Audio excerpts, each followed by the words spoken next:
First হচ্ছে leaf স্কর্চ, পাতা পড়বে।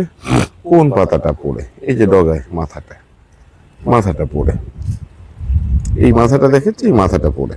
এবারে এই পোড়াটা কিভাবে বাড়ে? এখন নেই, কদিন আগে ছিল। কদিন আগে হঠাৎ করে, আমি সপ্তাহখানেক ছিলাম না, ভোলা চিকিৎসা করছিল, কিন্তু গাছে বেশ থ্রিপস এসে গিয়েছিল। তো ওই থ্রিপস এসে যাওয়ার ফলে, থ্রিপস আর ব্রড মাইট এই দুটো মাথাতে হয়, মাথা পোড়ে।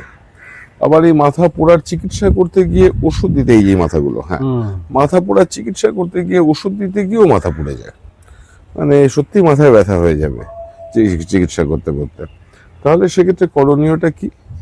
প্রথম হচ্ছে যে থ্রিপস কিংবা মাইটস আছে কিনা খেয়াল করবেন। ব্রড মাইট, চিলি থ্রিপ, বিভিন্ন রকমের থ্রিপ হয়, স্পেসিফিকেশনের মধ্যে ঢুকতে পারবেন না। সাদা কাগজ নিয়ে এইরকম করে নিয়ে যদি এরকম করে ঝাড়া দেন না, দেখবেন হঠাৎ করে সাদা কাগজের উপরে পোকাটা পড়ছে, দেখতে পাওয়া যায়। এরকম একটা সাইডের ছোট সাদা কাগজ কাঠ টাইপের নিয়ে কাজ করে ঝাড়লে দেখা যায়। আর ছোট ছোট আনুবীক্ষণিক না হলেও খুব ছোট পোকা, ফলে ধরা পড়ে না। বোঝা যায় পাতাটা ডিসফিগারমেন্ট হয়ে গেলে, মাথাগুলো পুরো কালো হয়ে গেলে, এটা দেখলে পরে বোঝা যায়। এই যে পাতাটা স্যার দেখা যাচ্ছে, এই জিনিসটা দেখুন। হ্যাঁ হ্যাঁ হ্যাঁ দেখেছেন? হ্যাঁ হ্যাঁ, এটা হচ্ছে তোমার বার্ন, এটা আমি আসছি, এটা সানবার্ন। আচ্ছা, এটা আসছে, এটার সঙ্গে কিন্তু চিলি থ্রিপসের সম্পর্ক নেই। আচ্ছা, কেউ থ্রিপসের সম্পর্ক নেই।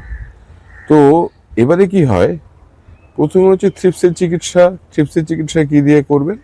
বিভিন্ন ওষুধ আছে, স্পাইনোসার্ট, স্পাইনোটেরাম গ্রুপের ওষুধগুলোতে থ্রিপসেরা খুব সুন্দর রেসপন্ড করে।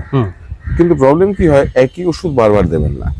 একবার একটা স্পাইনোসার্ট, স্পাইনোসিন গ্রুপের ওষুধ, স্পাইনোসার্ট দিতে পারেন, স্পাইনোটেরাম দিলে আরো ভালো, স্পাইনোটেরামে ভালো রেসপন্ড করে।